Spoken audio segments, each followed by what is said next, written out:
Hey everybody, I'm Tom Vasel. And I'm Roy Cannaday. Today we're taking a look at a game called Onslaught, which is not one of the villains from the Marvel Universe. No.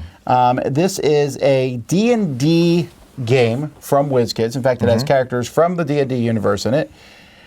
This is a two-player. I guess you can play more than that, but I think it's mostly just two-player. Yeah, it says two on the box. Very much skirmishy.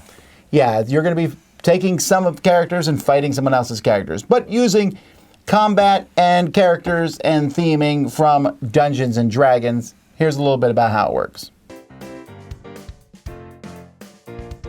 The game comes with a bunch of scenarios. There's kind of an intro scenario that actually walks you through how to play. It's 3 versus 3, but after that, most of them are going to be 5 against 5 characters. It shows you the scenario. It shows how everything's set up in it. Each scenario is going to use one of two sides of this board. And I want to point out here that the board itself, you'll see there's different terrain on it. Kind of looks like some old school D&D temple map. But there's some terrains impassable, some of it's a higher level than the rest, and so on. And you have to look at the back of this book to see what's blocking, hindering, and different elevations. I really wish that they had marked it on the board itself instead of forcing us to keep comparing it to this. Some of it's easy to see because there's no lines in it, like blocking terrain. But the different elevations, you can argue and say, well, of course the stairs are one more higher. But I don't know, I feel like that could have been done better. Either way, to play this game, you're going to assemble a team and go up against someone else. So when playing this game, you're going to be looking at these different character cards, and they're on one of two different teams. One of the teams is the Harpers. You also have cards like this one here. This is the bad guy. But Bedlam here, we'll take a look at this particular character. It's just one character in the game. And they have a figure that goes with them. And they're painted figures. I have a big problem with the fact that they don't show painted artwork here.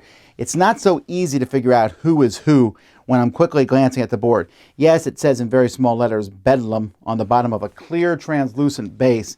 But some of the characters, I don't know, maybe you get attached to the character after a while, but I kept forgetting who was who. A painted picture here would have been nice.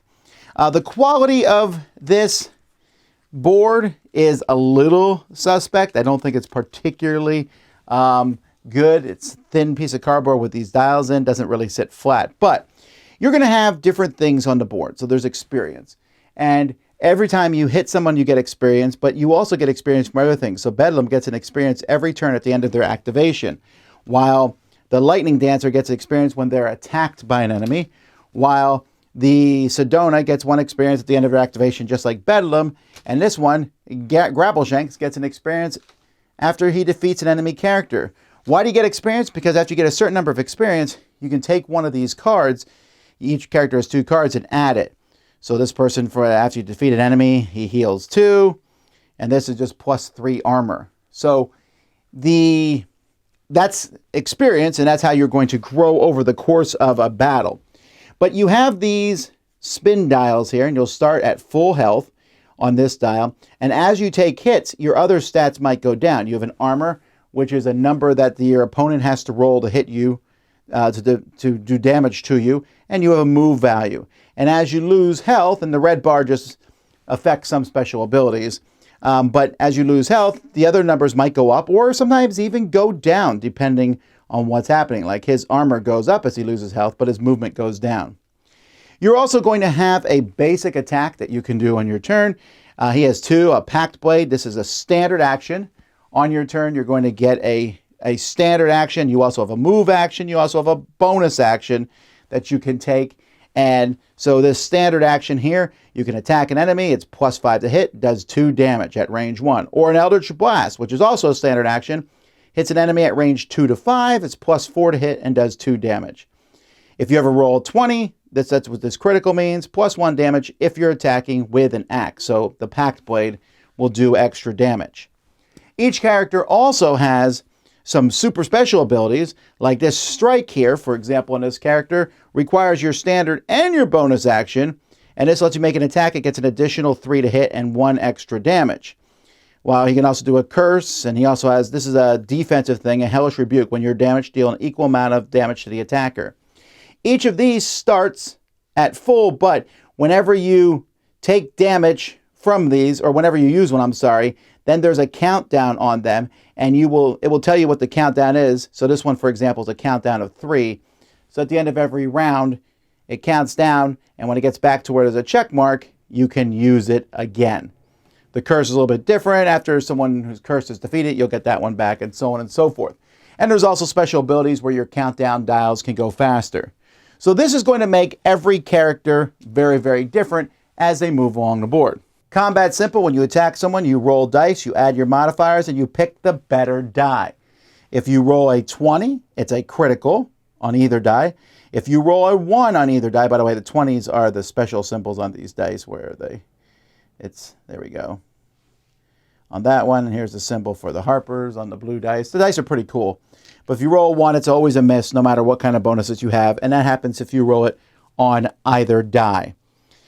So, like I said, on a player's turn, they have a move action, they have a standard action, a bonus action. You can use your standard action as another move action, so you can run around the board. You're often going to be finding different pieces and treasure chests around the board. Each scenario will have different kinds of treasure and loot in it. And when that happens, you'll draw from a deck, or you'll draw a tile to see which one you found, and then you'll take the matching card. So I might get a Masterwork ranged weapon, or a Masterwork melee weapon, or a Potion of Fire Breath, or Armor of Elvenkind, or Rune of Might. And these are all special abilities that you'll be able to use through the course of the game. Then there's also the enemies running around. You might have an Ettin running around in a battle. So this game has an initiative to determine what order everyone goes in. Each game is going to take place over a number of rounds. You're going to keep track of victory points. Victory points will differ. You might get victory points for taking out monsters, for taking out your opponents. But the initiative, the one person's going to get initiative 1. And this 1 will switch back and forth each turn. Whoever has initiative 1 will shuffle the other initiative cards and give 2 randomly to themselves and 3 randomly to another person for 1 to 6. They'll then shuffle the final 2 and give 2 to themselves and 2 to the opponent. So here I have given myself initiative 1, 2, 6, 7, and 8, and my opponent has 3, 4, 5, 9, and 10. You'll secretly put each initiative on one of your characters that's out in the game, except for number 1. Everyone sees who number 1 is. The monsters, if there's any monsters, they're going to get initiatives, but they're going to have 0.5s. The scenario will tell you what they have. So 7.5 goes after 7, but before 8. So each person's going to activate in turn order. From initiative 1 will go first, then 2, 3, and 4. If you die, if you lose all your hit points, then you're out of that round, and so you'll have fewer characters. So you hand out your initiative to your remaining characters. And that's pretty much the game, folks. You're just going to run around, attack other people, try to avoid getting hit by the dragon. By the way, really cool model. I should show you for the dragon here. The wings are detachable, but it comes in like this. It reminds me of the old Heroescape dragons, actually. Look at that thing. And the wings have to come off if you're going to keep it in the box. But once they're on here, folks, they do fit pretty well. So I'm not going to... Yeah, see, there you go. Pretty neat dragon. So there's going to be big bad guy enemies in it, but it's mostly about fighting each other and doing damage to the other team. I gotta say, I'm just not a huge fan of the components of this game. I felt like the boards aren't very good quality.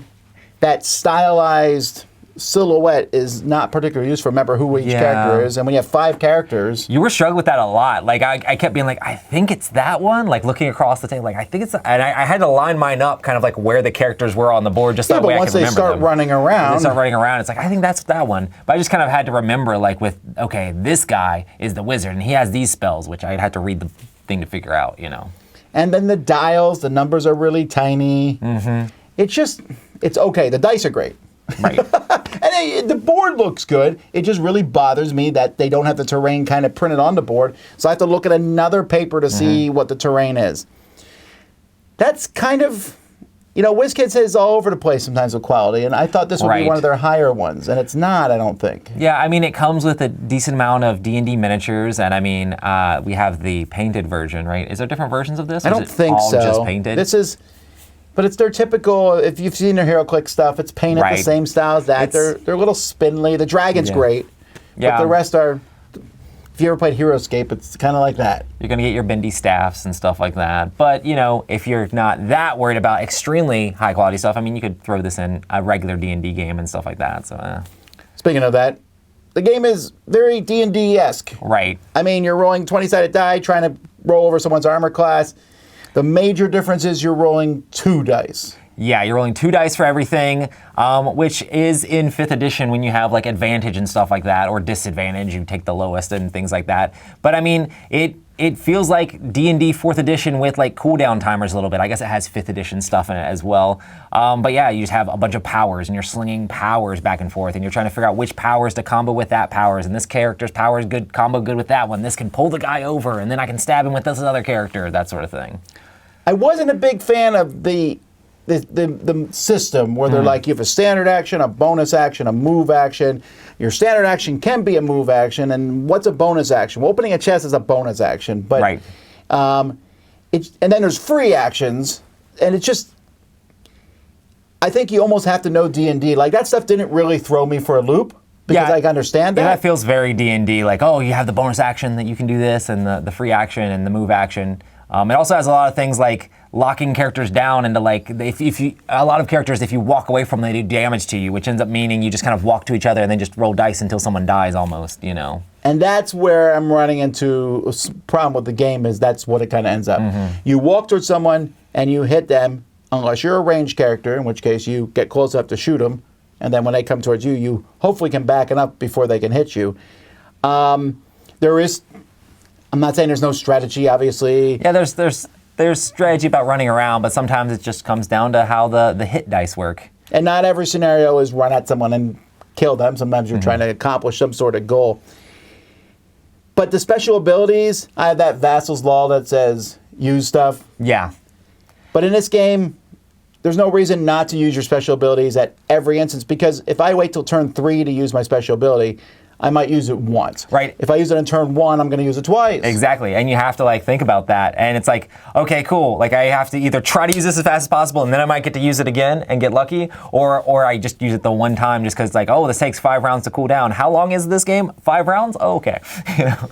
Speaking of luck, there's a lot of luck, especially when it comes to rolling those dice. Even with 2 dice, which favor the attacker, except.